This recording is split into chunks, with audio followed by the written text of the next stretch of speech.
My name is Emi Kimura. I'm an extension agronomist and state extension peanut specialist located in Vernon, Texas. I'm gonna share the first year study results on the row configuration study I conducted in Hardeman County, Texas. So we planted this in May 21st in 2024 using the Irrigation 415. Irrigation 415 is a mid-maturity variety. We use a seeding rate of 4 seeds per foot for both dry land and irrigated.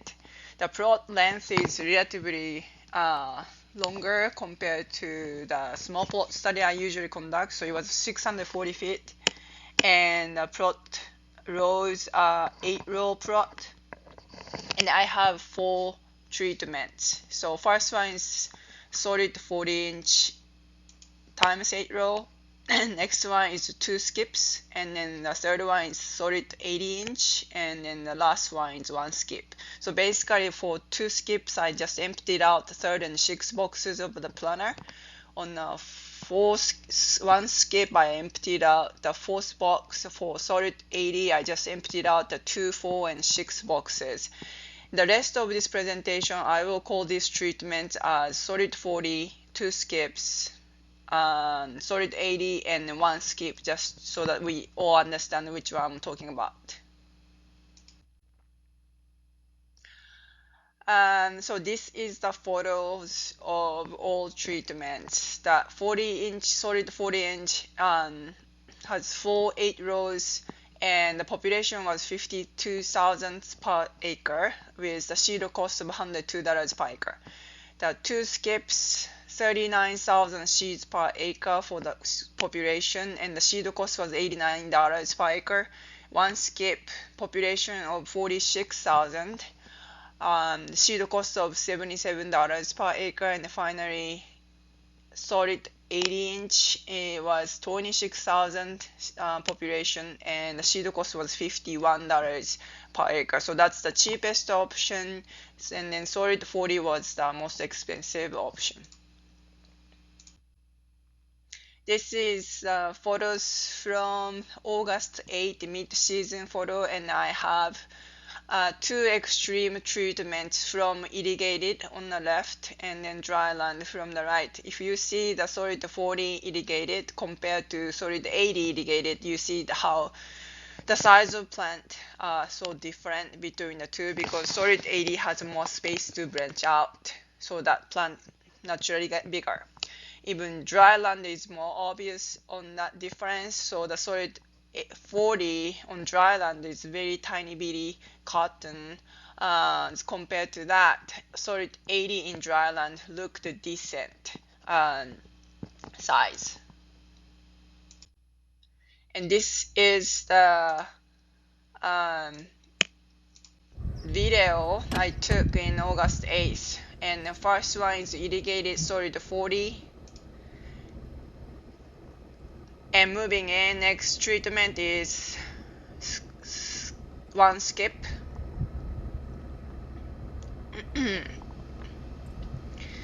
Next treatment is gonna be solid 80. So the cotton is huge on the solid 80. The last treatment, next one coming up, is 2 skips out of 8 rows.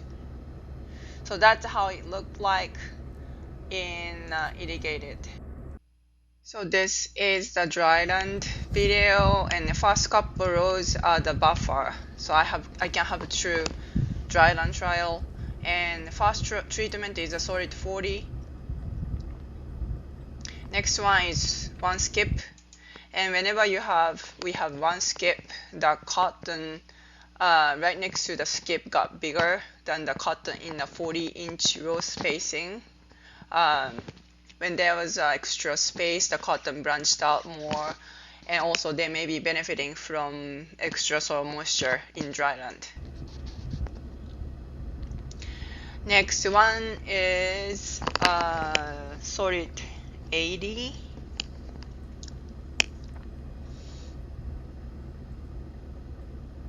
And the final one is 2 skips.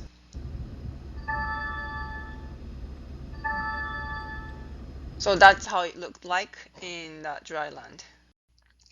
I shared that mid-season video through my Facebook and asked the growers to participate in this survey and basically asked which treatment would be the best performing treatment for both irrigated and dry land.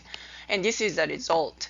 50% of participants said that solid 40 would be the best performing treatment, and irrigated, the one skip would be best for 25% participants said that, and then 70% said two skips would be the best. In dry land, 30% said two skips would be best, and 20% said actually solid for 80-inch, the wide row spacing would make a best return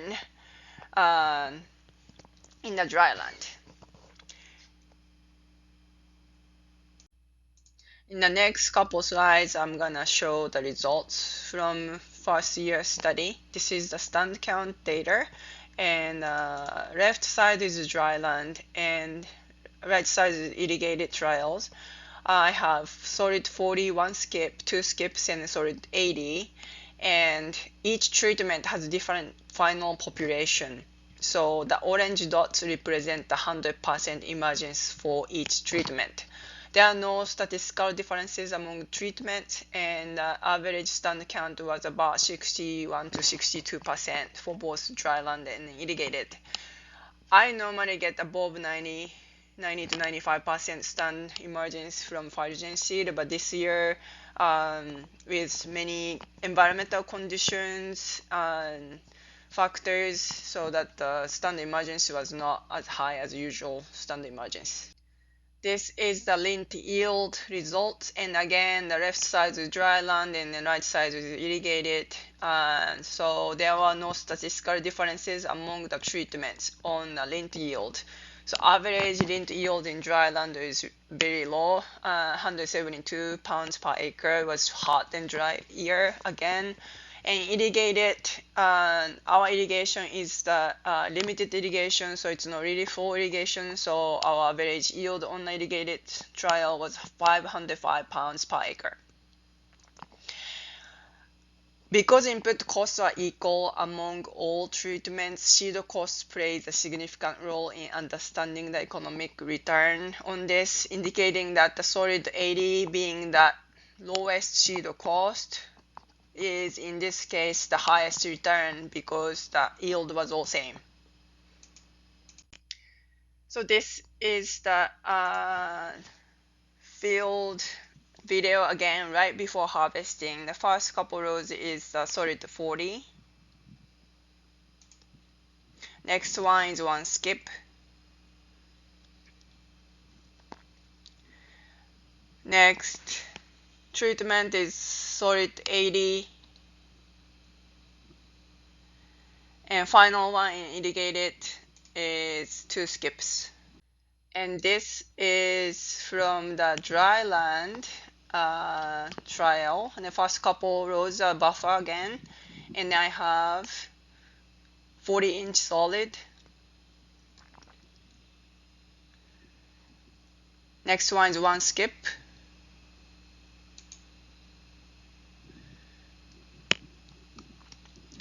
Next one coming up is solid 80. Cotton is a little bit better compared to solid 40.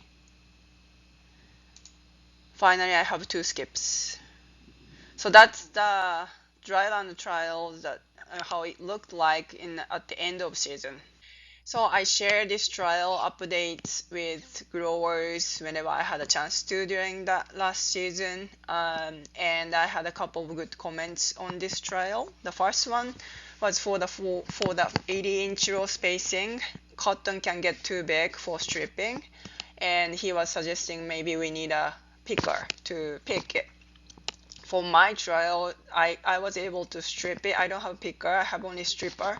I was able to strip it because my cotton was relatively big, but not too big to strip it.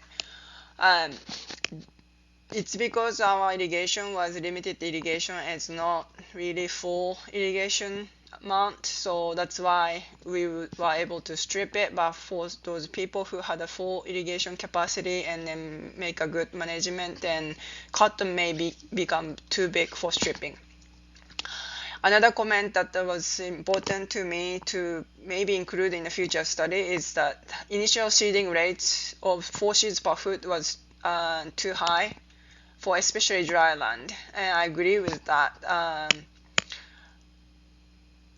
I'm thinking it might be worthwhile including 2 seeds per foot in the study while keeping the 4 seeds per foot rates for both dry land and irrigated, but worthwhile testing the lower seeding rates on this row configuration study. Again, this is the first year preliminary result and not the conclusion of this study. I need to repeat this study at least 3 years to make final conclusion. You all know that the environments are different each year, and that has a huge impact on the trial results. That's why I need to repeat this study over a couple years. And I'm still accepting the survey response from you. The link to the survey is in the description below, and let me know what would be your best guess, best performance treatment maybe. It might be different from environment to environment, but I'd like to hear from you. And thank you so much for your time watching my research updates, and I see you soon in the next video.